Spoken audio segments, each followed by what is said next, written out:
Elección Extraordinaria de Jueces y Magistrados 2025 en Michoacán, impartida por el maestro Ignacio Hurtado Gómez, quien es consejero presidente del Instituto Electoral de Michoacán, IEM, para el cual pido un fuerte aplauso.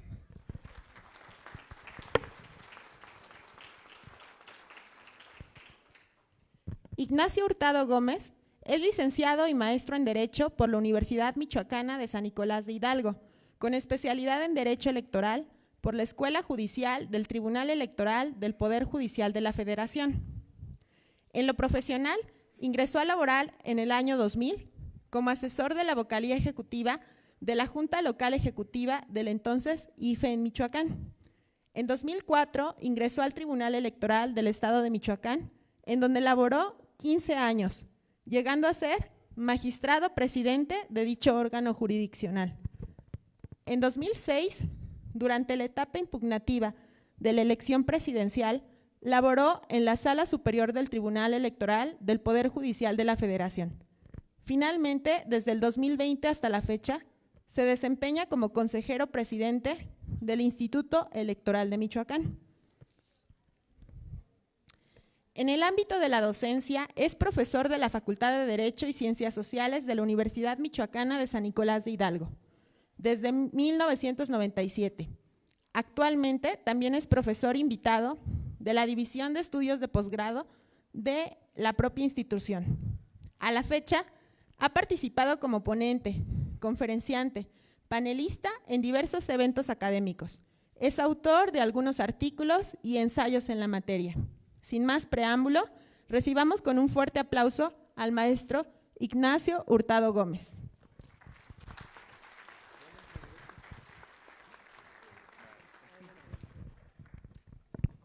Muchísimas gracias, muy buenos días a todas y a todos. De verdad que es un gusto estar aquí el día de hoy con ustedes en esta Semana de la Ciencia Política, estar aquí con la Universidad Intercultural Indígena de Michoacán. De verdad que es un gusto. Venía recordando en el camino de Morelia que hace ya algunos ayeres, algunos años, tuvimos la fortuna también de tener algunas actividades cuando yo estaba en el Tribunal Electoral, unas jornadas académicas que tuvimos y estuvimos precisamente acá en su campus, el que está acá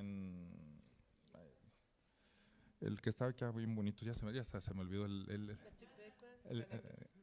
de Cananguio, ese, Pichátaro, sí.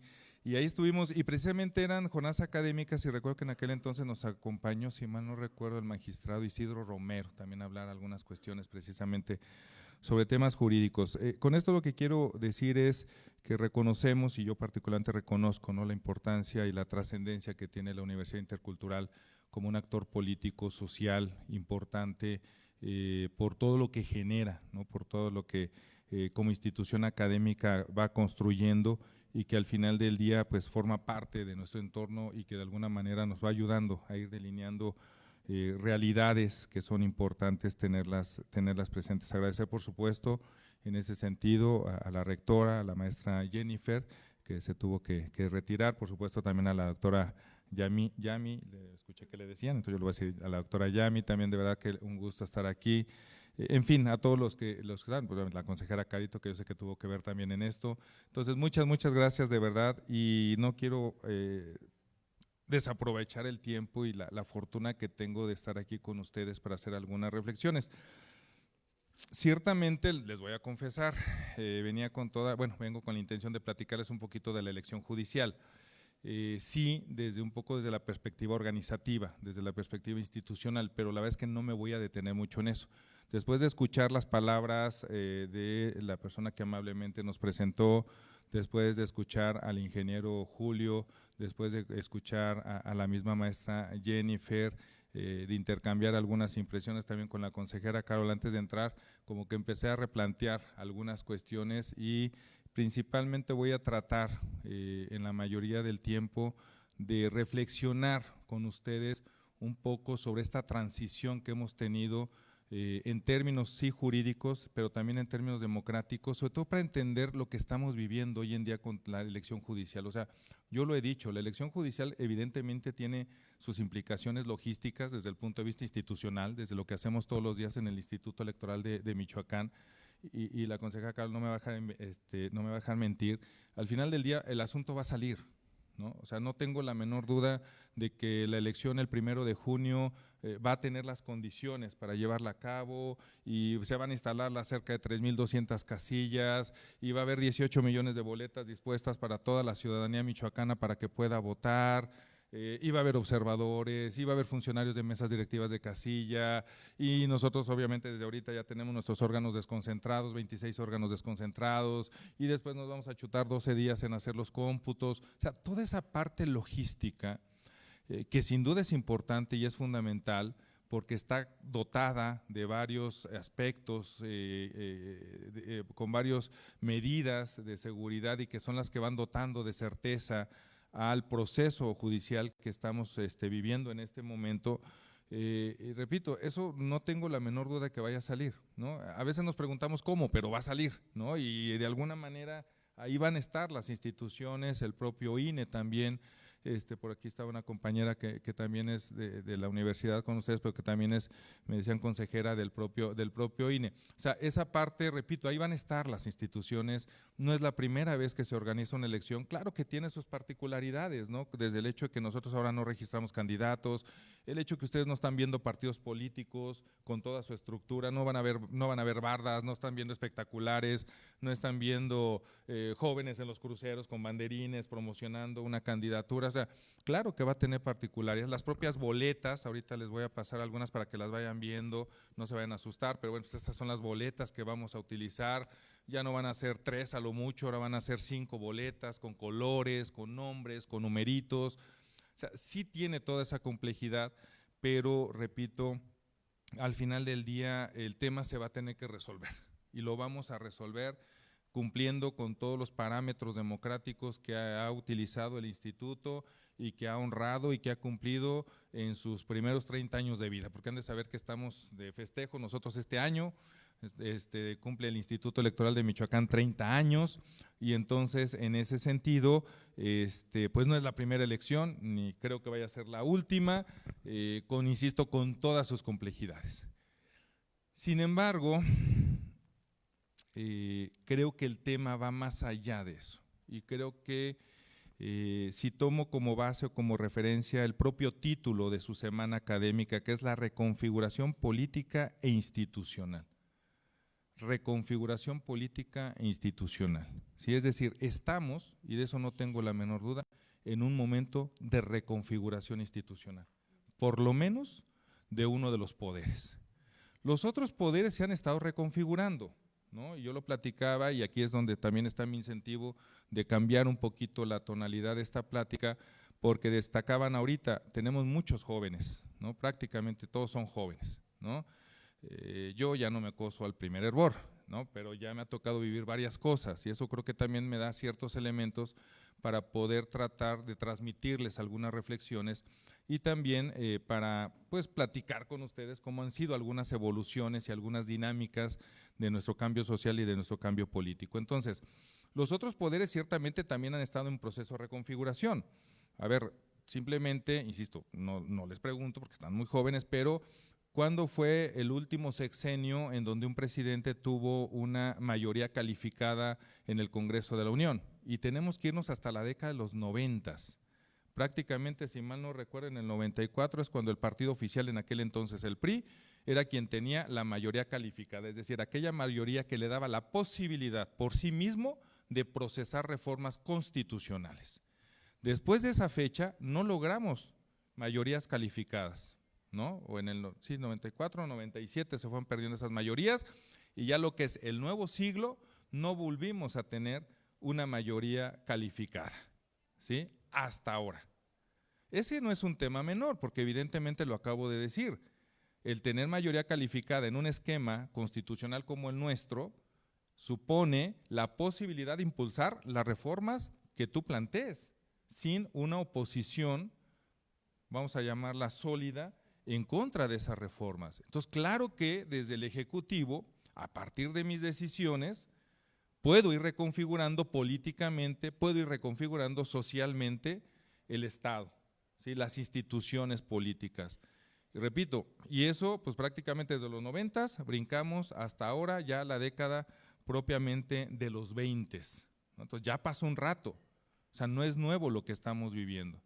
Y entonces, y curiosamente de las últimas ocasiones en que se pudo hacer esta reconfiguración, que fue en los 90s, uno de los poderes que fue reconfigurado precisamente también fue el judicial. La última reforma al poder judicial importante prácticamente fue en el 94, que curiosamente también coincide con la entrada en vigor del Tratado de Libre Comercio, ¿sí? Que surge, que es cuando se da también el tema del asesinato del candidato presidencial, el surgimiento del Ejército Zapatista de Liberación Nacional con todo este tema de los derechos indígenas, ¿sí? Y es cuando se reforma la Suprema Corte de Justicia de la Nación, se disminuye el número de ministras y ministros, se conforma el famoso Consejo de la Judicatura Federal y también obviamente se incorpora un tema que para mí no es menor, que es el requisito meritocrático para ser ministra o ministro de la Suprema Corte, un requisito que en esta última reforma desapareció. Es decir, no necesariamente tiene que haber méritos, o al menos constitucionalmente así está establecido, méritos para llegar, ¿no? Y cuando hablamos de méritos, pues hablamos de una carrera judicial, sólida, etcétera, ¿no? Esa desapareció en esta última reforma, ¿no? Por eso no nos extrañan algunas candidaturas. Entonces, en ese sentido, también con esto, ¿qué quiero empezarles a decir? Todo está conectado, o sea, desde la perspectiva, y lo digo y ahora sí que con mucho cuidado también y con mucho respeto, porque no soy politólogo, pero al final del día, las instituciones políticas, las instituciones jurídicas, las instituciones económicas, como dice Pereira, no son plantas sin tierra, se alimentan de un contexto social, cultural, económico. Pareciera que no, pero ahorita venía escuchando, y es un tema que también yo ya había reflexionado hace algunas semanas, este tema judicial también tiene un tema económico, ¿eh? Y cuando entremos a la revisión del Tratado de Libre Comercio en el 2026, ahí nos vamos a ver, porque precisamente uno de los elementos de estos tratados es el Estado de Derecho y el de instituciones sólidas, precisamente en el marco de la relación comercial entre los propios países, porque es un tema de certeza, es un tema de a mí, inversionista extranjero, ¿quién va a resolver mis conflictos en un país? ¿En manos de quién voy a dejar la resolución de un conflicto competencial o de un conflicto, por ejemplo, en materia de telecomunicaciones, que no son cosas menores, ¿no? O en temas de hidrocarburos. O sea, ¿quién va a resolver ese tipo de conflictos? ¿Y cómo me impacta a mí como inversionista el que lleguen ciertos perfiles? Y hay que empezarlo a decir, porque ese es el verdadero tema. ¿Quiénes van a llegar a ejercer un poder público que es el poder de administrar justicia sobre temas concretos en casos de controversia? ¿Sí? Entonces tenemos la vertiente, claro, política, tenemos claro la vertiente jurídica, porque esto va a implicar propiamente un replanteamiento. Tenemos la parte económica que también hay que empezarla a ver, o sea, qué implicaciones va a tener y si en su momento Estados Unidos no se va a agarrar de esta reforma para decir, a ver, aquí vámonos con calma, así como en su momento, ahorita también venía escuchando en el camino, ¿sí? Que el sindicato de la General Motors logró un aumento salarial, ¿sí? Pero no hace mucho ese sindicato tuvo que hacer una elección democrática para elegir precisamente a su sindicato.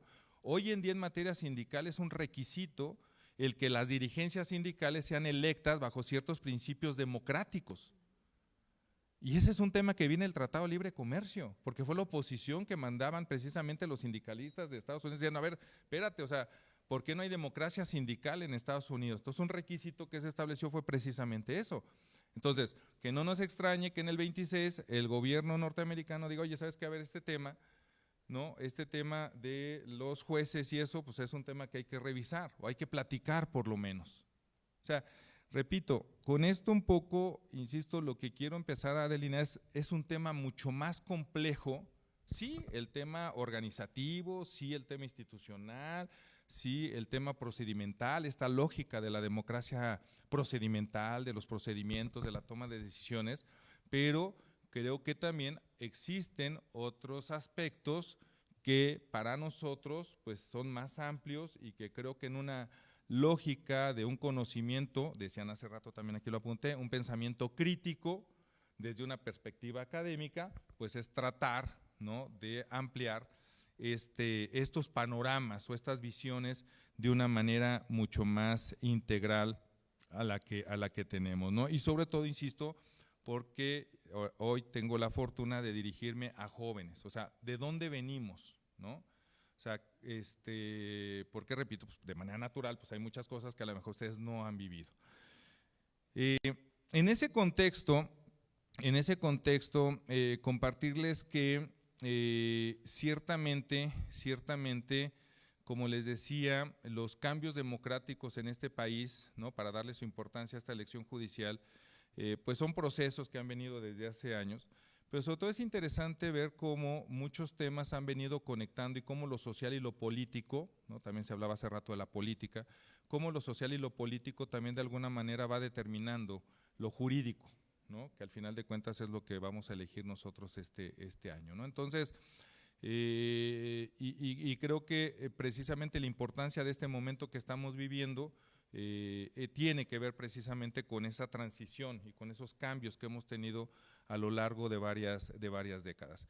Yo lo que he comentado en algún momento, obviamente tomando como referencia algunos autores, es que al final del día hay ciertos aspectos que precisamente van reconfigurando nuestra vida política institucional, y que es un proceso cíclico, es un proceso que se va dando y que se va impulsando a partir de diferentes fenómenos sociales políticos. Por eso les decía, no puede ir conectado, no son plantas sin tierra. Es decir, nosotros, por ejemplo, y seguramente ustedes lo han estudiado en el aula, ubicamos, por ejemplo, en materia electoral, la famosa reforma Reyes-Heroles en 1977, ¿no? Aquella reforma que dio origen a la constitucionalización de los partidos políticos, que dio origen a la representación política que hoy tenemos, a la RP, a la famosa RP, ¿no?, y que surgió como una necesidad de que los partidos minoritarios tuvieran una representación política, ¿no? Como había un partido que siempre ganaba todo, bueno, pues para no verme así tan abrumador, pues voy a meter la RP y pues voy a dar chance que los otros partidos minoritarios pues junten votos en sus distritos y ya que hagan un montoncito, pues les vamos a dar algunos diputados para que ya tengan presencia en el Congreso. Entonces ya no dicen que soy antidemocrático porque ya por lo menos hay voces distintas en el Congreso. Sin perder mi mayoría, por supuesto, ¿no? Pues yo tengo que amarrar mi votación, pero voy a permitir esa presencia política. Pero ustedes lo saben también perfectamente, como estudiosos de la política, no se puede hablar del 77 si no nos vamos unos pasitos para atrás y nos ubicamos en el 68. O sea, todo lo que implicó el movimiento estudiantil del 68, todo lo que implicó este movimiento, incluso de represión en el 71, o sea, todo este movimiento social, político, cultural, sí, porque a veces también se nos olvida esta parte, pues es la época de los Beatles, es el amor, el sexo, las drogas, o sea, es todo un tema cultural y no solamente en México, o sea, es en varias partes del mundo donde se da este movimiento, los movimientos estudiantiles, que al final es un movimiento estudiantil, pero termina siendo un movimiento social. O sea, yo he visto documentales donde los médicos, la clase media sale a las calles de la Ciudad de México a exigir democracia, ¿sí? Frente a ese contexto social, político, cultural, ¿cuál es la reacción del sistema? Bueno, pues vamos a procesar la reforma del 77, una especie de olla express, ¿no? Le movemos tantito para que salga y se despresurice y entonces seguimos avanzando, ¿no? Pasan los años, 77, llegamos a la época de los 80s, ¿no? Nuestras crisis económicas, ahorita que otra vez aparecen ahí algunos fantasmas de crisis económicas, ¿no?, de evaluaciones, etcétera. Llegamos a los 80s, para muchos inicia incluso esta época del neoliberalismo, ¿no?, con Miguel de la Madrid Hurtado, que también es un tema no menor desde la perspectiva, creo yo, de ustedes, o sea, el tema del neoliberalismo, cómo va, pues sí, de construyendo algunas instituciones y algunos aspectos de ese tipo. Llega, y no es menor, el tema del 85 con el terremoto, ¿no?, donde hay todo un tema ahí social también importante, un gobierno que no reacciona ante una tragedia en la Ciudad de México y que tiene posteriormente un costo político, el surgimiento de liderazgos que tratan de ayudar a los damnificados, de todo eso, y llegamos, digo, para no hacerles muy largo el cuento, llegamos al 88, lo que también seguramente ustedes ya han platicado en el aula, ya han estudiado, ¿no? El 88, la famosa caída del sistema, ¿sí? Unos dicen que se cayó de caerse y otros de que se cayó de que dejó de hablar, pero bueno, se nos cayó el sistema como haya sido, ¿no? Y entonces, pues quien había ganado, pues resulta que no ganó, porque de pronto los resultados oficiales fueron otros, y otra vez, ¿no? Y digo, además, también era una persona que tenía un peso político histórico muy importante, digo, pues nada más, nada menos era el hijo de Tata Lázaro, ¿no? Dicen que hay dos tatas nada más, Tata Vasco de Quiroga y Tata Lázaro Cárdenas, ¿no? Pero bueno, tenía ese peso importantísimo, ¿no? Yo de verdad lo recuerdo. Yo en aquel entonces, aunque toda mi familia es de Michoacán, de acá de Tancítaro, yo vivía en la Ciudad de México y con el terremoto nos venimos a Uruapan, y yo sí recuerdo en el 88 gente de Tierra Caliente que decía, nomás que nos diga el hijo del Tata Lázaro y nos levantamos. O sea, claro que hubo una tensión social política muy importante en aquel entonces, ¿no? Otra vez, ¿cuál fue la reacción del sistema? ¿Cómo el sistema reacciona frente a esa presión social política, ¿no? Bueno, pues vamos a crear instancias y órganos autónomos, ¿no? Como eso de que el que organizaba las elecciones siempre ganaba, pues como que ya el tema hay que cambiarle tantito, ¿no? Y entonces pues hay que organizar algunas elecciones instituciones para que ellas sean los que sean árbitros imparciales, ¿no? Y así es como surgen propiamente el IFE y el TRIFE, el llamado TRIFE, ¿no? Perdón, me brinqué en la década de los 70, jóvenes, ustedes también seguramente han leído, el tema de los famosos candidatos únicos, me brinqué a López Portillo, ¿no? Que digo, que además de que había dicho que iba a defender al peso como un perro y que terminó llorando en los últimos días de su administración, pero él fue el candidato único en algún momento, no hubo otro candidato. En una entrevista, de verdad que lo dijo así, o sea, con mi voto y el de mi mamacita, yo hubiese sido presidente de la República. No hubo más, ¿sí? No hubo más. Y ciertamente, en términos legales, con 2 votos él era ganador. En un sistema de mayoría relativa como el nuestro, es suficiente. ¿Y por qué lo traigo? Porque van a ver que ahora, en la elección, vamos a tener candidaturas en donde solamente se postula una persona, ¿sí? No va a haber, o 2 personas para 2 cargos. Digo, no estamos como Durango, con todo el respeto, donde son 49 cargos y 49 candidatos, y vámonos. Y aún así vas a organizar elección, y aún así vas a tener que imprimir boletas, ¿sí? Entonces, son cositas, por eso le digo, la historia como que se va repitiendo en algunas cosas, ¿no? Pero bueno, estábamos en los 90s, surgen las instituciones electorales, ¿no? Y seguimos avanzando. Y después ahí es donde les digo, en la década de los 90 es donde se empiezan a dar estos fenómenos de los gobiernos compartidos o gobiernos divididos. Es decir, de pronto el partido en el poder ya no tiene la mayoría en el Congreso, primero pierde la calificada y después pierde la mayoría relativa, ¿no? Y entonces empezamos a tener fenómenos políticos bien interesantes donde el presidente de la República es de un poder, o de un partido, perdón, de un color, el gobernador del estado es de otro color, y el presidente municipal es de otro color. O sea, ya no era como en antaño donde todos eran del mismo color, ¿sí? Recuerdo que llegaba mi abuelito y cruzaba las boletas al mismo color sin fijarse en perfiles ni absolutamente nada, ¿no? Llegaban y pum, vámonos, ¿no? Acá ya empezamos a ver ese voto diferenciado en la década de los 90, pero con todo lo que implica en términos de gobernabilidad, porque luego a veces, pues como no somos de la misma afinidad política, pues entonces tú le das para un lado y yo le doy para otro, y bueno, ahí se generan una serie de situaciones, ¿no? Pero bueno, parte del sistema fue ese proceso también de democratización y la reforma del 97, que para muchos fue lo que posibilitó la alternancia en el Ejecutivo en el año 2000, ¿sí? Pero precisamente en esa administración de Zedillo, como les decía, es donde se modifica la Suprema Corte de Justicia de la Nación. Y esto va a ser importante porque entonces, en términos jurídicos, la Corte empieza a tomar un rol distinto y para los que somos abogados, empezamos a entender que a partir de la década de los 90, creo yo que sí empieza una reconfiguración en el entendimiento de lo que es el derecho. O sea, sí nos empezaron a cambiar la noción del derecho en general, O sea, yo que por ejemplo fui formado académicamente en la década de los 90, ¿sí? Ya cuando entramos a finales de los 90 y entramos al nuevo siglo, mi concepción de derecho empieza a cambiar, ¿sí? Y va a tener un punto muy importante en el 2011 con la reforma en materia de derechos humanos, ¿sí? ¿Por qué les platico también todo esto? Porque también precisamente de pronto tenemos que preguntarnos ¿dónde queda la elección judicial? Precisamente en función a ese proceso de transición y a ese proceso de evolución de la justicia en este país y de lo que es propiamente el derecho, ¿sí? Y pongo 3 ejemplos, nada más para que también vayamos dimensionando un poco este tema. Yo les decía a unos jóvenes compañeros de ustedes, pero de la Universidad de Michoacán hace algunos días, de verdad, yo tengo libros en donde se hablaba de los derechos humanos en la década de los 90, se hablaba de los derechos humanos como derechos programáticos. ¿Y qué significaba eso? Y así lo escriben los autores, ¿eh?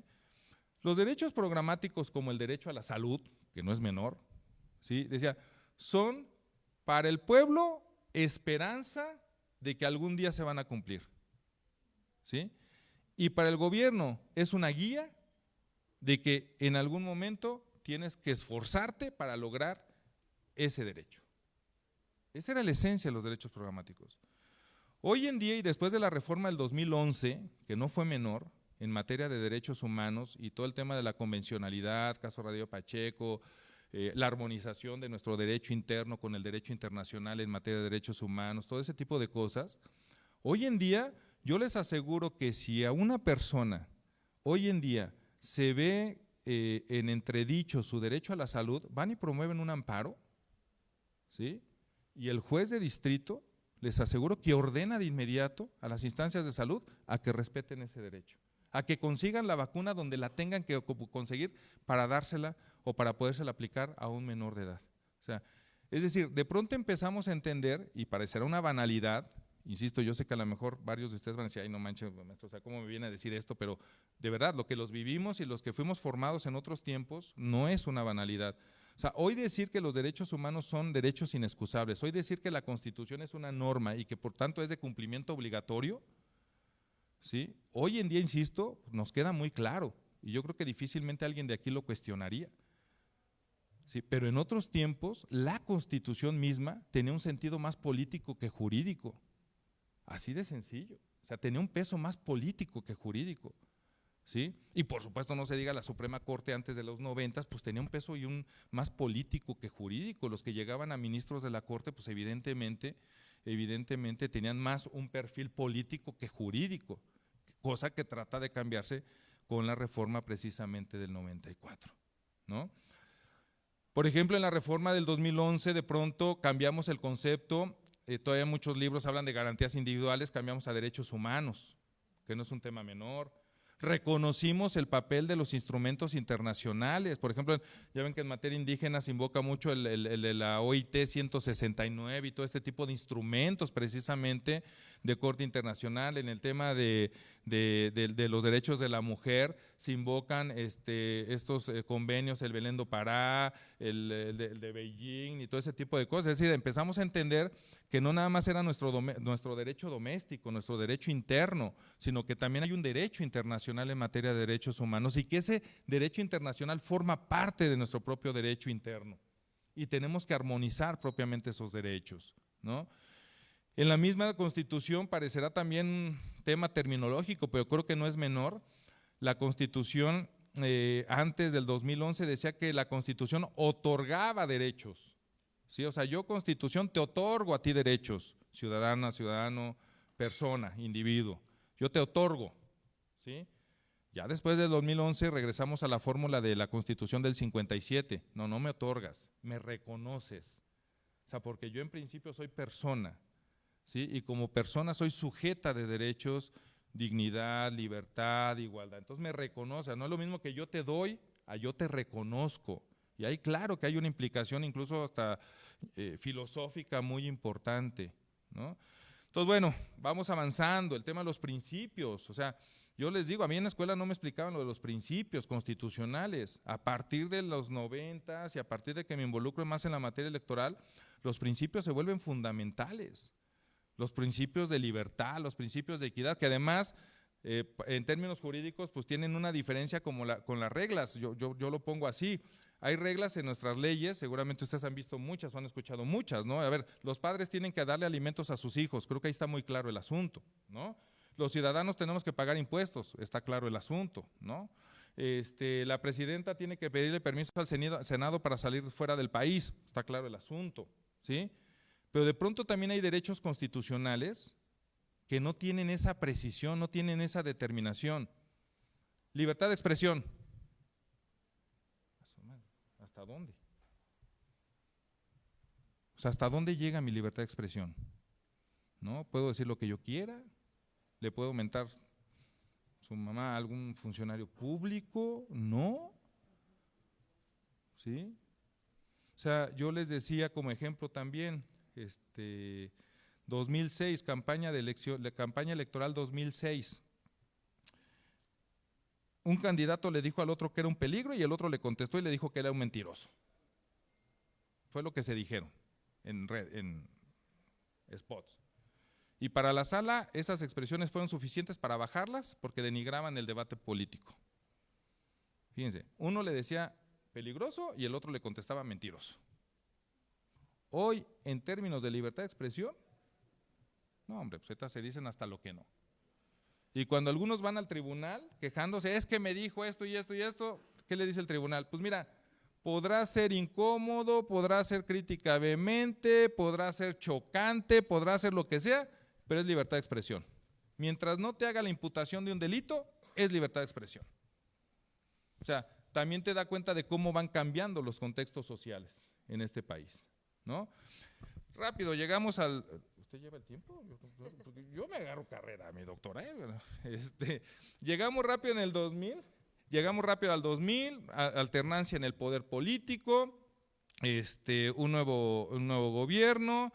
Después llegamos al 2006 con todo lo que implicó esta elección coyuntural del 2006, presión a más no poder, voto por voto, casilla por casilla. Y a partir de ahí cambia el modelo de comunicación política.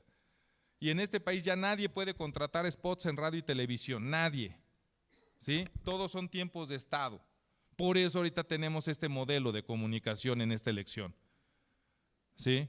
Porque nadie puede contratar, porque desde el 2007 se definió que no podía ser más así. Entonces, por eso ahorita las campañas están en las redes sociales, no hay más. No va a haber tiempos, o sea, no hay tiempo para los spots, pues. O sea, no va a haber spots. Lo que van a ver ustedes van a ser llamados genéricos. Vota por magistrado, vota por jueces, vota por ministras y ministros, nada más, pero no de perfiles en específico, ¿sí? Pero entonces, la coyuntura del 2006, la presión del 2006 tuvo como salida precisamente la reforma del 2007. Luego seguimos avanzando y tuvimos la coyuntura de la elección del 2012, también con todo lo que implicó. Sí, los casos de Monex y todo ese tipo de cosas. ¿Cuál fue la salida del sistema? Órale, pues vamos a darles otra reforma para que se queden quietecitos. Y vinieron las reformas estructurales también, ¿sí? En ese sentido, ¿sí? Y así, ¿no? Y llegamos ya a la última elección, 2018, y entramos ya, digo, no sé si el nuevo sexenio sea a este que está iniciando o sea el que ya terminó, pero vamos, al final de cuentas entramos a una nueva dinámica política. Entramos de lleno a una nueva ideología política. Cada quien la juzgará y cada quien la calificará, pero el hecho es de que como país y sociedad entramos a una nueva dinámica ideológica y política, ¿sí? Y esta es la realidad política que está reconfigurando nuestras propias instituciones. Insisto, cada quien las evaluará. Yo no estoy aquí para evaluar si es bueno o malo, pero claro que desde la administración pasada empezó, pues veamos qué pasó, por ejemplo, con los órganos constitucionales autónomos que se habían construido bajo cierta lógica, ¿sí? Y que se han venido. Y en este contexto, jóvenes, es donde se inscribe precisamente la elección judicial, ¿sí? Entonces, vean cómo es todo un recorrido, ¿sí? Con sus luces, con sus sombras, con sus aciertos, con sus no aciertos, como ustedes lo quieran calificar. Digo, eso ya se los dejo a ustedes y en el aula, ¿no? Pero es todo un proceso, ¿sí? Y entonces llegamos a este momento definitorio, la elección judicial, ¿sí? Y aquí yo quiero cerrar con una reflexión, ¿no? Y perdónenme que no les hable tanto, ahorita les pasamos las boletas para que las vean, si quieres, Kike, para que se las compartas, las puedan ver. De verdad, yo como les decía, miren, yo sé que el tema de las boletas las van a ver ustedes ahorita y ahorita rápidamente pues tienen que elegir un número de las opciones que estén ahí. Obviamente vienen sin nombres, porque si no van a decir que estamos ya promocionando a una persona, ¿no? Y si quieren ahorita si hay preguntas y respuestas podemos platicar rápido de esto. Pero a ver, mi última reflexión es un poco a partir de este contexto, jóvenes, ¿qué tenemos en nuestras manos? ¿Qué es lo que va a estar en sus manos en los siguientes días y el 1 de junio? ¿Sí? Eso creo que es lo que tenemos que reflexionar y es lo que yo les pediría de favor que lo reflexionen en el aula, que lo reflexionen con sus profesores. ¿Sí? No es el hecho mismo de elegir por elegir. Yo en principio la verdad es que he tenido, no les voy a mentir, o sea, sí he tenido ya algunas dudas, ¿no? Pero yo creo que aquí el llamado, o sea, a ver, el tema es que la reforma se hizo y el procedimiento ya está caminando. Entonces, ¿cómo podemos hacer que este proceso electoral sea benéfico realmente para la sociedad? Yo no veo de otra más que revisemos bien en manos de quién vamos a dejar el poder de juzgar. ¿Sí? Juzgar, ya sea desde un ministro o ministra de la Corte hasta un juez menor, implica ejercer un poder político. Dice la Constitución, todo poder público dimana del pueblo y se instituye para beneficio de éste. ¿Sí? Y sabemos que tradicionalmente son 3 poderes: el poder ejecutivo, que es el que administra y gobierna, el poder legislativo, que es el que crea las normas, pero que no se nos olvide que está el poder judicial, que es el que resuelve en casos de controversia y que no es un tema menor. No es un tema menor. Miren, yo he hecho un poco el símil con un doctor. ¿Sí? Evidentemente, yo creo que nadie de nosotros nos gusta estar enfrente de un doctor. ¿Sí? Creo que casi nadie le gusta estar enfrente de un doctor. ¿Sí? Porque si estoy frente a un doctor, se supone o presupone que tengo seguramente alguna enfermedad, salvo que sea un chequeo de rutina, ¿no? Esas, pues sí, está bien y qué bueno, ¿sí? Pero salvo que sea un chequeo de rutina, no queremos estar frente a un doctor porque seguramente me va a dejar una medicina, me va a dejar, ¿sí? Evidentemente, yo casi estoy seguro que nadie de los que estamos aquí queremos estar frente a un juez. Porque si estamos frente a un juez, presupone que tenemos una controversia y nadie de los que estamos aquí nos queremos meter en una bronca. O sea, yo no quiero estar enfrente de un juez familiar porque supone que tengo un conflicto familiar. Tampoco quiero estar enfrente de un juez civil porque a lo mejor tengo un problema de herencia. Tampoco quiero estar frente a un juez laboral porque seguramente tengo un tema precisamente de mi relación laboral con quien trabajo. ¿Sí? Mucho menos quiero estar enfrente de un juez penal porque en una de esas ando metido en un vericueto innecesariamente.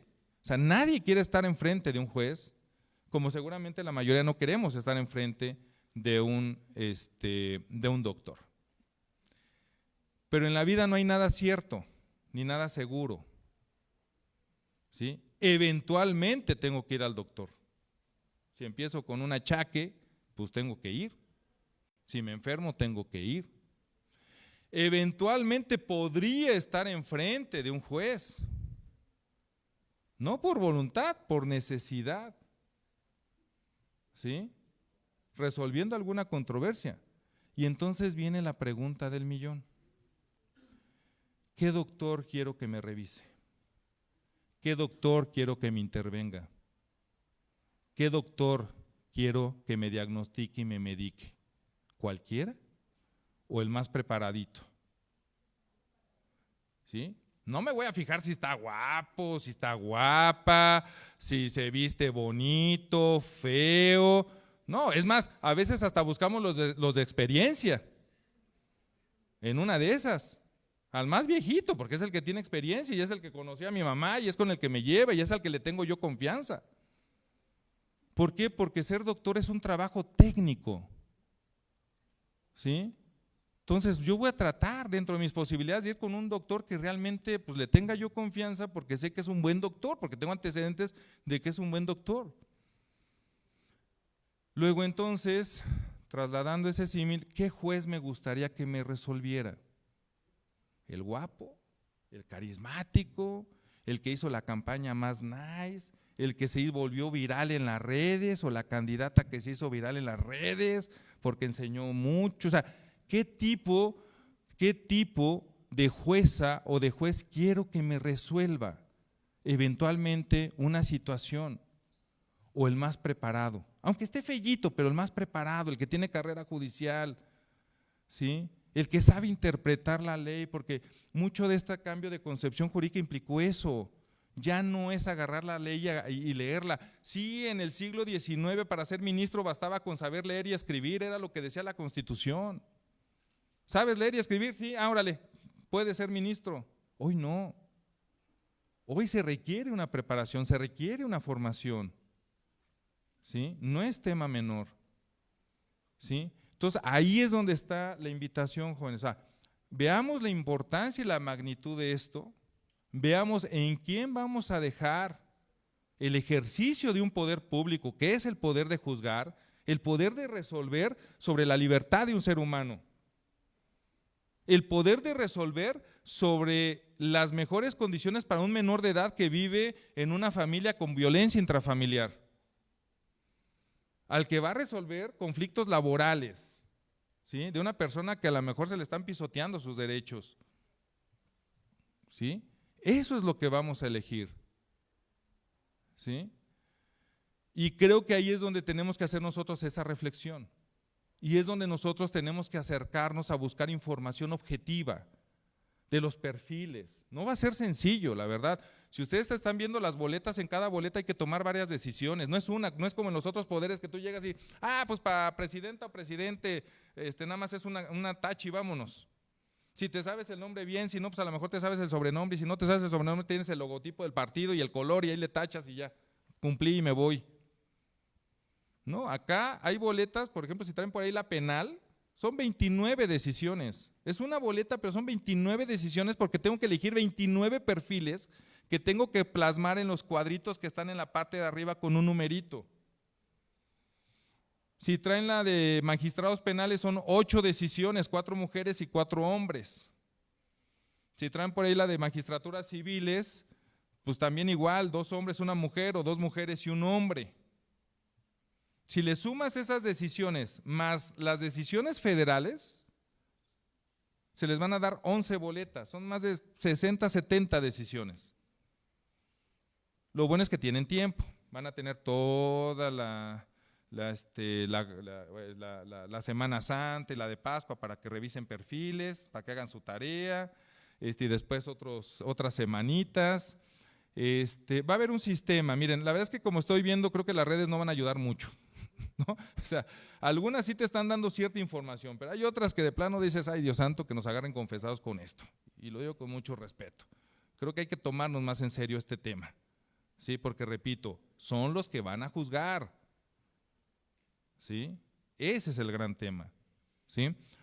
Pero va a haber algunas otras herramientas, creo yo, más objetivas, más institucionales. Nosotros vamos a implementar a partir del 14 un sistema que se llama Conóceles, que va a estar a su alcance, y en ese Conóceles van a poder entrar ustedes a buscar todas las candidaturas y a conocer el perfil de todas las candidaturas, pero su perfil académico, ¿sí? Su perfil profesional, ¿no? Dónde ha laborado, qué es lo que ha hecho, qué cursos tiene, qué preparación jurídica tiene, profesional, académica, etcétera, ¿no? Y además van a contestar 3 preguntas bien interesantes.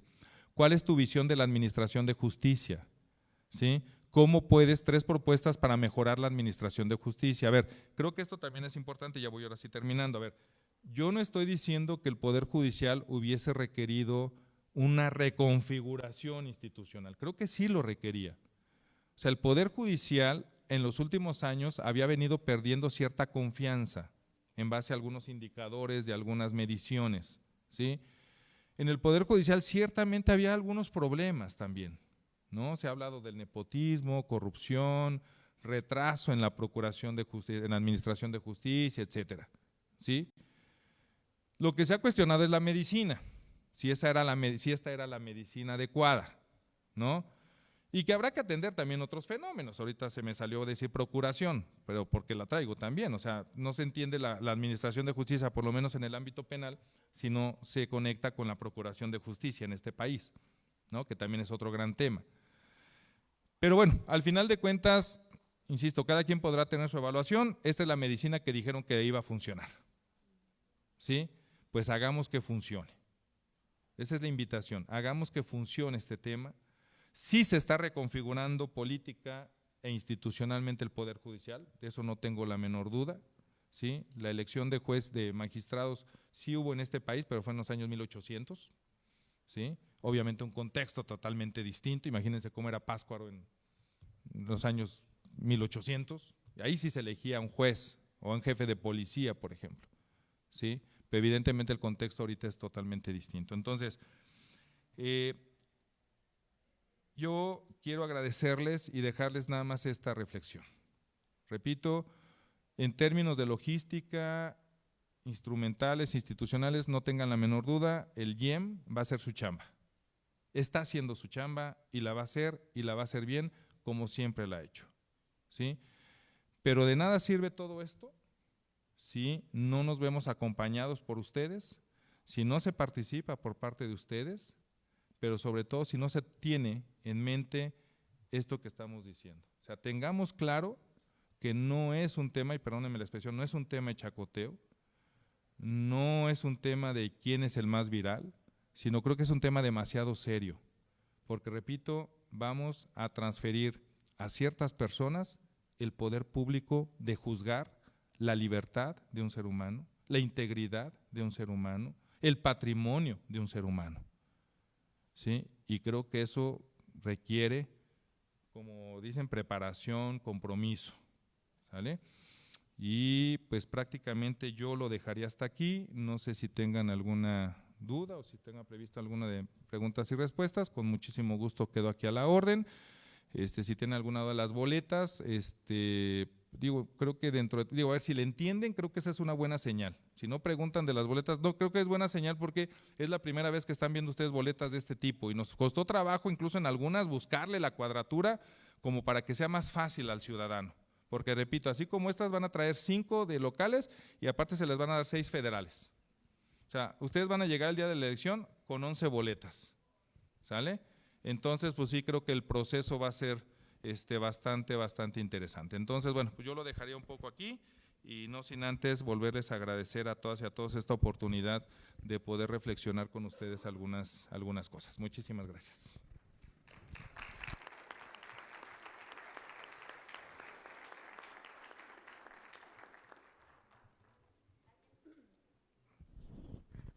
¿Alguien tiene alguna duda o pregunta? ¿Algún comentario?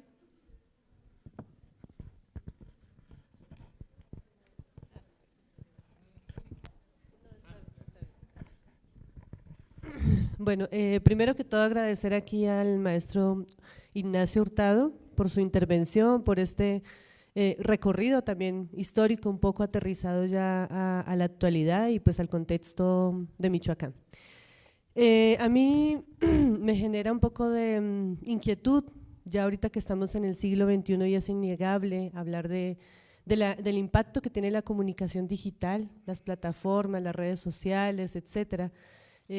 Principalmente pues para las últimas generaciones, ¿no? Las personas que ya están del 2000 para acá, que prácticamente pues se mueven mucho más en este flujo. Entonces aquí la pregunta concreta es, ¿cuáles son los desafíos y sobre todo cómo se está pensando enfrentar estos desafíos que impone la comunicación digital en todo en esta reconfiguración institucional, ¿no? Del Poder Judicial? Muchas gracias. Muchas gracias, doctora. Es un gran tema porque ciertamente me parece que hoy no nos entendemos sin los temas digitales, ¿no? Las nuevas generaciones no tengo la menor duda, nosotros, aunque a veces nos cuesta un poquito de trabajo, pero nos gusta estarle picando y estar checando, y a veces sí te picas y duras media hora, una hora en la noche viendo, y más ahorita con tantos candidatos y estás revisando, y ya después al rato hasta se te va el sueño por estar pegado ahí a la pantalla, ¿no? A ver, yo creo que el gran tema, miren, desde el año 2003 rápidamente, cuando en este país se anuló la primera elección, que fue a la gobernatura del estado de Tabasco, desde ahí ya las autoridades electorales venían reflexionando, empezaron a reflexionar. Después hubo un asunto también aquí en Zamora, 2003, la Diputación de Zamora, la federal, en donde el tema de los medios de comunicación jugaron un papel muy importante. Y ya en aquel entonces, la Sala Superior retomó, por decirlo de alguna manera, aquella doctrina o teoría o pensamiento que seguramente también han visto ustedes de Giovanni Sartori, el famoso homo videns, ¿no? Es decir, de pronto el ciudadano, aquel homo sapiens, aquel ser racional, pues ahora se determina mucho en función a lo que ve en los medios de comunicación. Que no es tema menor, porque después fíjense que ese tema se vuelve a retomar después en 2006 en la elección presidencial, y precisamente parte de los agravios que se planteaban en aquel entonces era el papel que habían tenido los medios de comunicación en la elección del 2006, como un factor de inequidad en la campaña y en la elección del 2006. Recuerdo la impugnación, mencionaba a 2 o 3 periodistas muy famosos en aquel momento que pues en sus noticieros habían estado golpe y golpe al candidato presidencial de aquel momento, de la oposición principalmente, algunos sectores que intervinieron contratando spots, ¿no? Donde precisamente también se manejaba a cierto candidato como el Peligro de México y todo eso, era Jumex, Coparmex, o sea, varios se subieron, Sabritas se subieron a esos spots. Con esto lo que quiero dar a entender es que sin duda hoy en día el tema digital es fundamental en términos políticos y electorales. El caso Obama en Estados Unidos, que muchos dicen que sin las redes, sin el internet, Obama no hubiese sido presidente en Estados Unidos. No sé si han visto este documental del de Cambridge Analytica, ¿no? También, si pueden un día chútenselo, está buenísimo, de cómo precisamente a través de las redes se van construyendo imaginarios sociales, cómo vas influyendo en la mentalidad, incluso con todo este rollo de los algoritmos. Ustedes abren ahorita su celular y nomás por no dejar le ponen una búsqueda, ¿no? ¿Cuánto cuesta el viaje a Cancún? ¿No? O yo un día que andaba buscando un taladro, ahí le pongo taladro tal, ¿no? Les aseguro que mañana y pasado les van a estar llegando mensajitos, ¿eh? ¿Sí? Últimas noticias, oferta, viaje a Cancún en 2,000 pesos, ¿no? O sea, tú ya ni estás buscando lo del viaje a Cancún y lo del taladro, y todos 3 o 4 días te sigue llegando información del taladro y del viaje a Cancún, que son los famosos algoritmos. Lo que han dicho, pues hoy el internet conoce todo de nosotros, porque nosotros le hemos dado esa información, saben de qué talla somos, porque pues andamos comprando ropa y pues ya saben que soy extra grande, ¿no? Saben qué comida me gusta, porque pues ahí le voy poniendo y no les aparece ahí 70% de afinidad a la comida que ingieres, cuando andas buscando un restaurante, ¿sí? O andas en Querétaro, por ejemplo el fin de semana me tocó ir a Querétaro, y ya te llegan anuncios de aprovecha que estás en Querétaro, visita no sé qué tantas cosas. Son los algoritmos. Con esto lo que quiero decir es que evidentemente hoy el papel de los medios digitales es fundamental y claro que tratan de configurar una realidad social y una realidad política. Y nosotros estamos expuestos a todo eso. ¿Sí? De pronto mi hijo, que tiene 12 años, a veces, oye papá, es que fíjate que vi esto y esto y esto, y ya sabías que esto y esto y esto y esto, y le digo, hijo, ¿y si es cierto? Oye, ¿y ya te pusiste a pensar esto? ¿Y no crees que si esto fuera real, ya hubiese pasado todo esto? Y me toca en algunos casos estarlo desmintiendo. ¿Cuál es entonces, para mí, ahorita sí a bote pronto, el principal reto? La verdad. La verdad. O sea, ¿qué de lo que está en las redes es cierto? ¿Sí? O lo que algunos han llamado la posverdad, ¿no? Porque de pronto vemos que se construyen imaginarios sociales y políticos, ¿sí? Y después andamos averiguando, primero no la creemos y todo el mundo reaccionamos y después andamos averiguando si era cierto o no era cierto. ¿sí? Entonces, ahora, en donde tenemos una elección donde la batalla campal se está dando en redes, pues creo que ese es un gran reto, ¿no? O sea, ¿cómo hacer? Porque además son espacios de libertad de expresión, también ese es el otro gran tema. ¿Cómo conciliar la verdad, la libertad de expresión, las campañas ahí como único mecanismo para promocionar, ¿no? Entonces, créanme, y eso que no han empezado las campañas locales, pero tienen para entretenerse. Yo creo que aquí van a salir un montón de estudios después con todo este tema de la elección desde esta perspectiva política, ¿no? Entonces, creo que sí no hay que minimizar la influencia de los medios digitales, creo que es poderosísima hoy en día en muchos temas, creo que sí va preconfigurando mucho de lo que nosotros percibimos como la realidad, percibimos, no que sea cierto, es lo que yo percibo realmente como realidad, ¿sí? Y yo creo que sí, nuestro reto es tener siempre esa capacidad, decía, hace rato me gustó la palabra que está en su escudo y alguien lo mencionaba, tener esa sabiduría, ¿sí? Aquí dice que caminando en la sabiduría, o sea, tener esa sabiduría para saber discernir lo que es real de lo que no es real, ¿sí?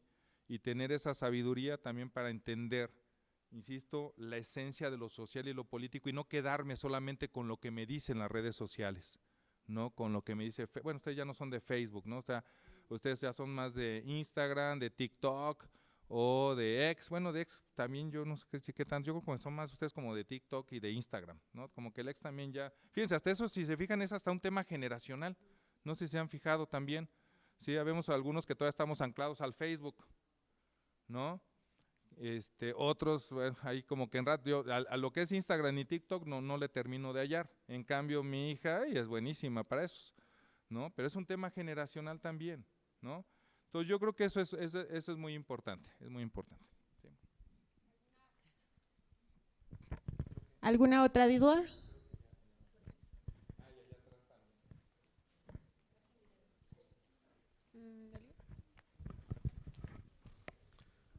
Buenos días, felicidades y gracias por compartirnos estas orientaciones sobre lo que implica esta elección. Sin duda sabemos que es muy complejo y que por más que se quiera blindar este proceso de que no se convierta con un sesgo político, como que lo vemos que es imposible, ya que muchos actores vemos que cuando hablan y lo comentan, pues son los políticos. Yo quisiera escuchar su opinión en el sentido, y que hablaban ahorita de lo de las redes, que vi una nota hoy precisamente, donde el órgano nacional, el Instituto Nacional Electoral, daba la indicación de que ningún funcionario público tenía que estar hablando sobre el tema, pues, que no estuviera queriendo dar alguna orientación. Si es así, para cuidar las formas, también sería, por eso escuchar su opinión, saber, para que no esté muy politizado, si también las figuras de los partidos públicos también fueran, que se abstuvieran de hacer algún sesgo en este proceso. Sabemos que hay algunos que luchan porque se haga y otros que no. Igual vimos que el episcopado de la iglesia también quería poner una plataforma para ir conociendo esta parte, ¿no? Si también es válido por el laicismo que hay aquí en el país. Entonces, ese sería nuestra participación para escuchar su opinión. Gracias.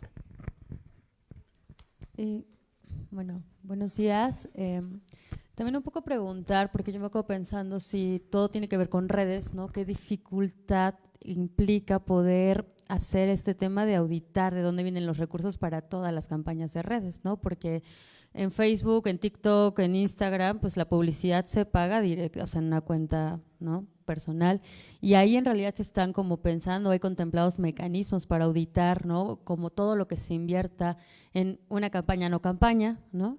Y por otra parte también preguntar si hay como mecanismos, ¿no? Bien lo dice el compañero, como para que, o sea, es que me quedo pensando, ¿no? A lo mejor el INE, el IEM hace un esfuerzo magistral para poder hacer que medio conozcas a las personas candidatas, pero solo conoces el currículum profesional, pero ni siquiera conoces el desempeño de, no sé, tantas sentencias, si en realidad fueron sentencias con perspectiva o no, a quienes ya estaban como jueces o juezas.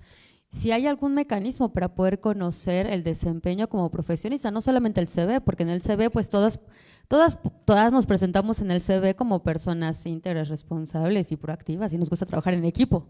Pero eso no significa que en la realidad el CV pueda permitirnos conocer realmente a las personas quienes son en el ejercicio de la función como jueces, juezas, magistrados, magistradas, que hayan estado. Recientemente salió alguna colectiva en Morelia señalando algunos de los candidatos para este proceso por sus desempeños en procesos de feminicidio, ¿no? Cómo tuvieron algunas implicaciones, pero digamos, estas colectivas están señalando a 2 jueces en particular que están como en la participación, pero no hay, ¿no? O sea, yo pienso, ¿cómo vamos a estudiar 60 candidatos, candidatas? Y pienso que a la hora de la elección yo voy a llevar así un acordeón porque no me voy a acordar de 60 nombres, ¿no? Y si eso en realidad estoy pensando hasta cuánto tiempo estamos pensando nos vamos a tardar en votar, ¿no?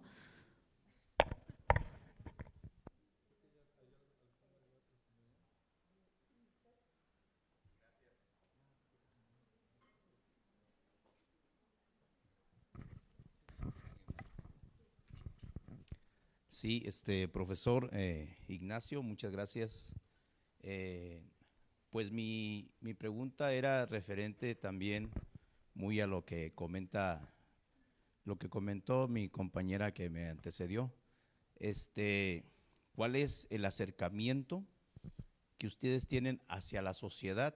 Porque es muy importante lo que usted menciona sobre ser conscientes y muy objetivos a la hora de elegir, no dejarnos llevar por apariencias, sino más bien por una realidad.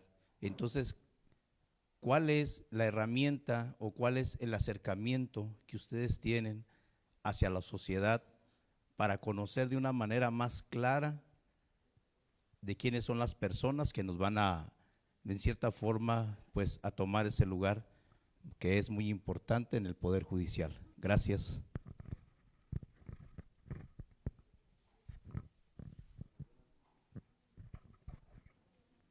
Buenas tardes, Díaz. Una pregunta breve. Generalmente la estrategia de muchas personas cuando van a votar es, en la cuestión de partidos políticos, pues votar por el menos peor, ¿no? Pero ahora, cuando vamos a votar para el Poder Judicial, no sé cuántos cargos, ahorita estamos viendo cuántos cargos, cuántos puestos, y las claves y los números.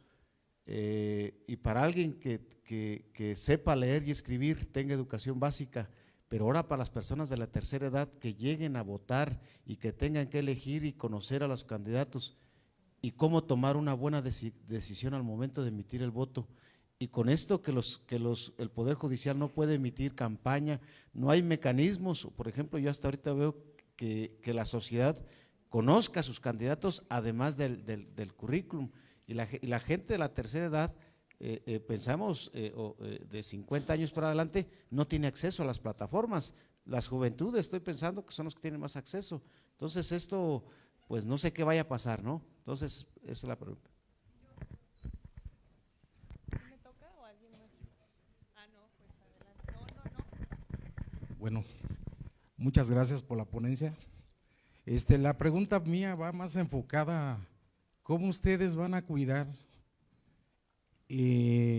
a la hora del voto, porque políticamente los partidos políticos siempre influyen.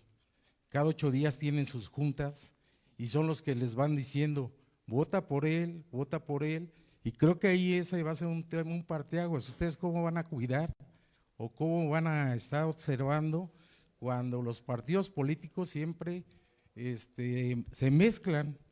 Y a la hora de mezclarse, pues siempre en sus juntas van diciendo, este es el voto, o les van a dar las claves para que no se haga muy extenso, ¿no? O sea, normalmente siempre les dan vota por este candidato, esta es la clave, y como dijo el maestro hace un rato, la gente mayor pues no sabe, pero si le dan un papelito, pues va a llevar su papelito y va a marcar ahí, contundentemente ahí. ¿Va a haber favoritismo o cómo lo van a cuidar o cómo lo van a desechar? O sea, sí se entiende que va a ser voto, pero ¿qué tanto van a influir esos partidos políticos? Esa es mi pregunta.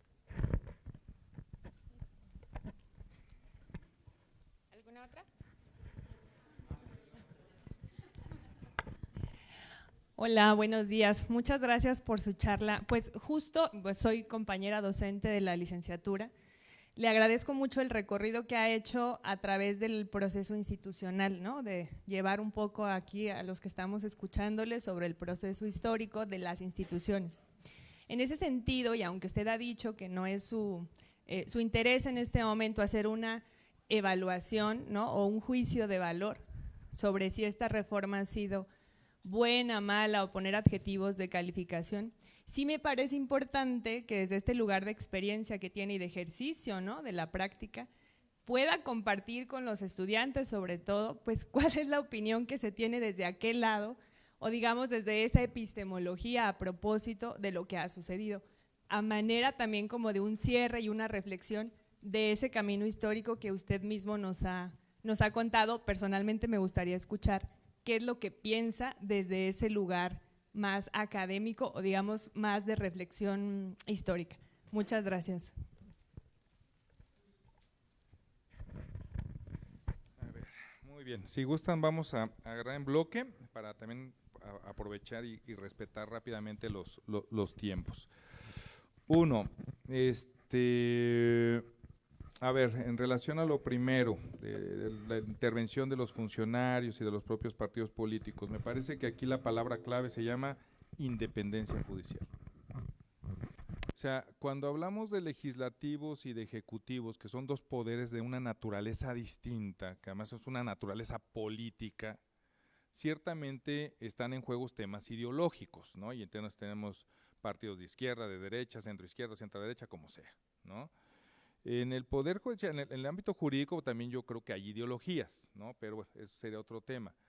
Es decir, vas a encontrar jueces positivistas, garantistas, naturalistas, principialistas, convencionalidad, constitucionalismo, etcétera. O sea, sí hay ideologías jurídicas dentro del propio derecho, eso creo que es evidente, la progresividad, los derechos humanos, los derechos indígenas, claro, ahí hay una ideología muy importante, el derecho indígena que trata de contrarrestar los efectos del derecho occidental, es un tema ideológico, por supuesto, ¿no? Pero creo que la palabra clave se llama independencia.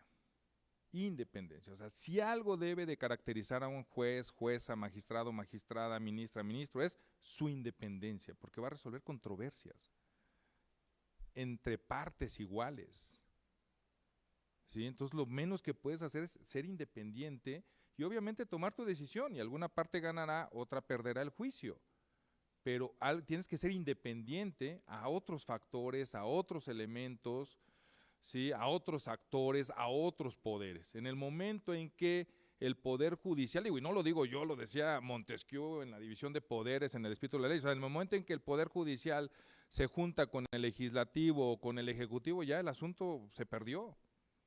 Entonces, precisamente lo que busca este modelo, me parece, en el momento en que prohíbe la intervención de otros poderes, de funcionarios, de partidos y de otros sectores. Ahí en las faltas administrativas algo se dice ahí, cualquier otra agrupación de cualquier otra naturaleza, sindical, religiosa, social, distinta, ¿sí? Es precisamente salvaguardar la independencia del juez, ¿sí? Insisto, creo que esa palabra no es menor, ¿sí? Incluso creo que puede ser un buen parámetro para decir, pues voy a votar por el candidato o candidata que yo creo que me genere o que yo crea que pueda preservar de mejor manera la independencia frente a los otros poderes, ¿no? Las auditorías ciertamente no va a ser sencillo en redes sociales, nosotros podríamos decir que ahí va a haber dos temas. Uno, lo que es la fiscalización que va a llevar el INE, ¿no? Y ahí va a ser muy importante, por ejemplo, sí es cierto que uno puede pagar por Facebook si tiene mayor proyección, pero en cuanto tú pagas aparece la palabrita que dice publicidad. Y en cuanto aparezca esa palabrita, te vas a queja y el instituto va a activar, ¿sí? Y entonces también nosotros como instituto vamos a llevar monitoreos, precisamente para estar identificando esos posibles casos. Hay convenios ya con Meta Plataformas que lleva Facebook y las empresas que llevan TikTok y todo eso para estar identificando ese tipo de cuestiones. Sí, y además nosotros como instituto vamos a estar haciendo monitoreos para temas de fiscalización, para identificar estos casos, pero también incluso casos de violencia política que pueda llegar a haber, o sea, contenidos también, ¿no? Recordemos que la última elección que se anuló en Michoacán fue la de Irimbo y fue precisamente ocasionada por un medio digital y expresiones que hicieron en el ámbito digital en contra de una candidata. Y eso nos llevó a una elección extraordinaria en el mes de diciembre del año pasado, allá en Irimbo. ¿Sale? ¿Cuál es el acercamiento? O sea, dentro de las circunstancias tenemos talleres, tenemos cursos, tenemos pláticas con varios sectores, estamos programando, también utilizamos nuestras redes sociales también para estar en comunicación con la ciudadanía, y como les decía, tenemos esta herramienta del Conóceles que se está construyendo precisamente para darle elementos a la ciudadanía de poder conocer un poco más los perfiles de las candidaturas que evidentemente están ahí en juego, ¿no? Entonces, esa parte creo que es importante y es lo que estamos tratando de hacer dentro de las circunstancias también, ¿no? Porque, repito, es una elección inédita, nosotros también estamos tratando de resolver varias cosas, ¿no? En tiempo real. Entonces, pues a esto es a lo que le estamos apostando, ¿no? A estar aquí con ustedes, platicar, reflexionar la importancia, invitarlos a que voten, explicarles un poco cuál va a ser la votación, en fin, ¿no? Ese es un poco, y hay toda una estrategia tanto del INE como de nosotros en ese sentido, y seguramente los próximos días lo van a ver con un poquito más. Sí, es una complejidad, decíamos, no podemos descontextualizar el tema social. Y ciertamente pues hay sectores en donde el tema va a ser complicado, ¿no? En sectores en donde efectivamente la gente no va a tener acceso a esa información o difícilmente la va a tener porque es una información en redes sociales principalmente. Pues sí, habrá algunos lados donde los candidatos pueden hacer impresiones en papel bond reciclable y van a poder de alguna manera estar acercándose a la ciudadanía. Eventualmente seguramente van a ver en las calles algún candidato volanteando, sí, pero ciertamente no se compara con una campaña de una presidencia en donde pues hay toda una estructura y todo un partido atrás trabajando precisamente en favor de esas candidaturas, ¿no? Entonces, bueno, ahí claro que ahí hay un tema que habrá que buscar la manera de minimizarlo. No, difícilmente lo vamos a erradicar, pero sí hacer que sea menos impacto, pues, o que tenga menos impacto. ¿Cómo cuidar la votación?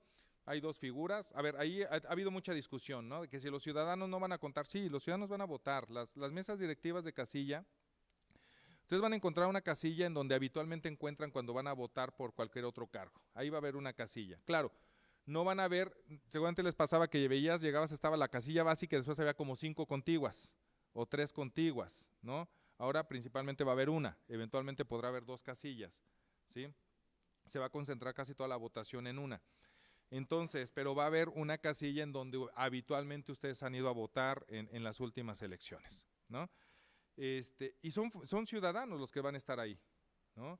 Y luego en los comités distritales, que es donde vamos a hacer los cómputos, van a ser ciudadanos quienes van a votar, quienes van a llevar a cabo el cómputo, ¿no? Pero hay una figura que también los quiero invitar, chéquenlo en las redes, y que va a ser muy importante, en varios estados se está detonando, porque prácticamente va a ser la persona que más cerca va a poder estar en la casilla y la persona que más cerca va a poder estar en un cómputo, ¿sí? Pero que además puede ser un factor de control bien interesante y de vigilancia bien interesante, la observación electoral.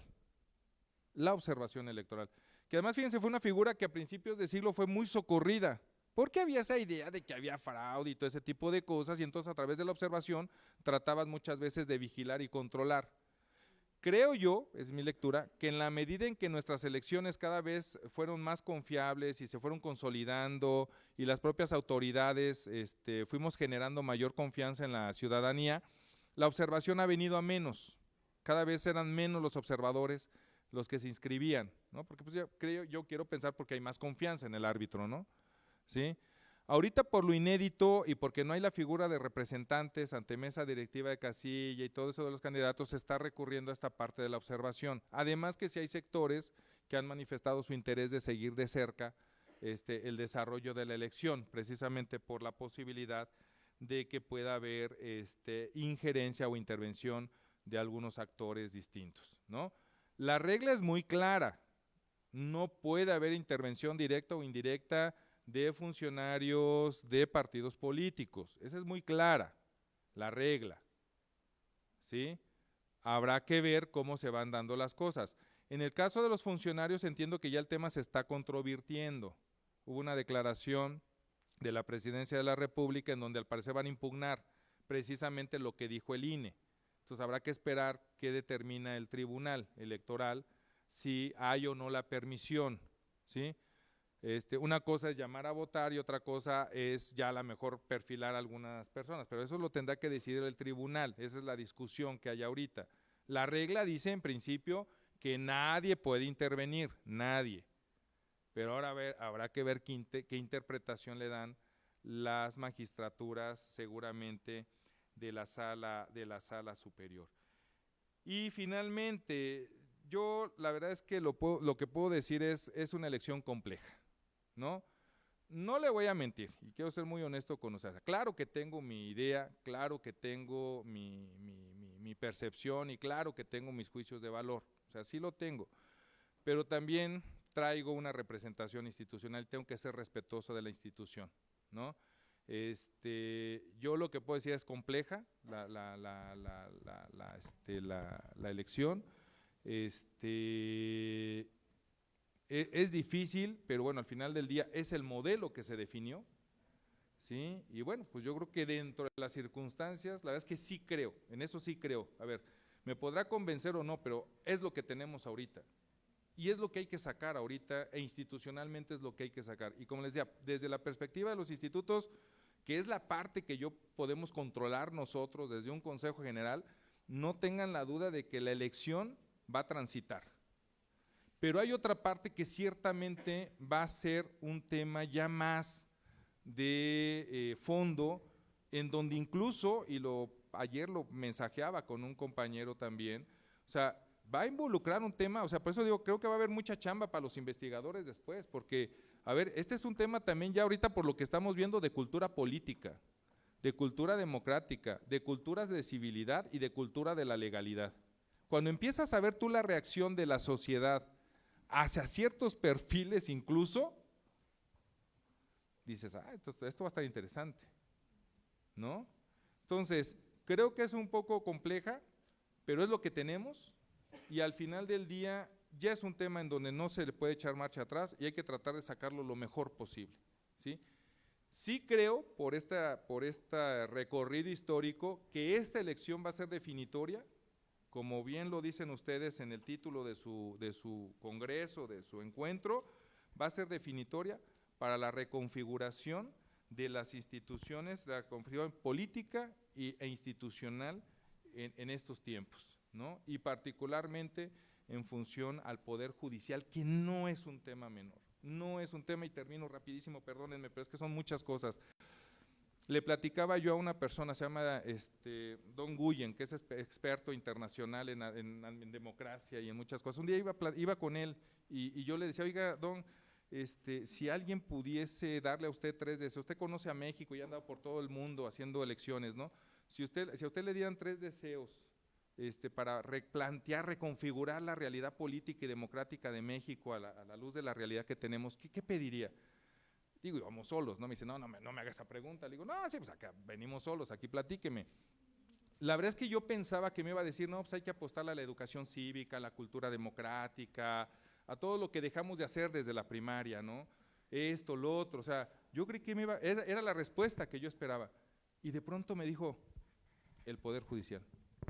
Déjala, ma, ¿el Poder Judicial? Sí, el Poder Judicial. Dije, ¿pero por qué? Dice, no, cheque, vea los países que tienen un buen poder judicial. Y sí es cierto, ya después me vine solo y vine pensándole, ¿cuál es el poder que respeta, que hace que garantizar los derechos humanos? ¿Cuál es el poder que puede contrarrestar los temas de impunidad, de corrupción, de ejercicio indebido del poder, de abusos, insisto, de hacer respetar los derechos humanos, salud, libertad, educación, vivienda, derechos sociales, los derechos indígenas? O sea, quien tiene en sus manos la protección, la garantía de los grandes derechos en nuestra sociedad es el Poder Judicial. Entonces, por eso, cuidemos el Poder Judicial. Gracias.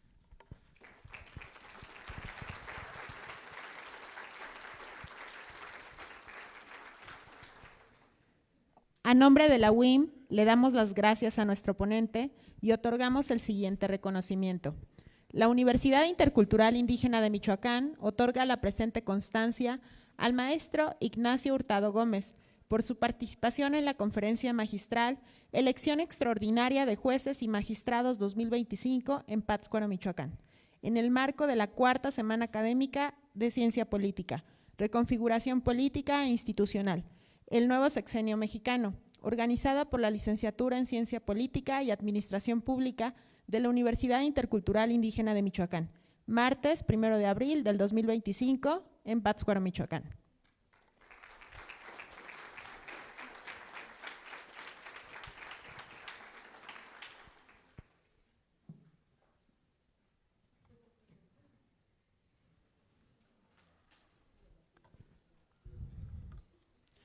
Agradecemos su asistencia a esta conferencia magistral.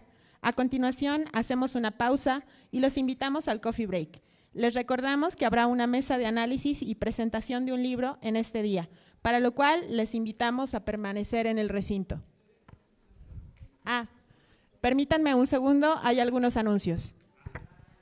¿Qué tal? Buenos días a todas, a todos. Nada más, antes de que se vayan al servicio de cafetería, primero agradecer la participación del Instituto Tecnológico Superior de Pátzcuaro. Muchísimas gracias por su participación, no los mencionamos en la mañana. Queda estrictamente prohibido ingerir bebidas en el auditorio. Entonces les voy a pedir que por favor no metan alimentos, es un espacio prestado, entonces es importante que por favor no metan alimentos. Para evitar la pena de estarles diciendo, y vamos a organizarnos en 2 filas para el servicio de cafetería, un churro por persona y un vaso de chocolate por persona. Gracias. Adelante.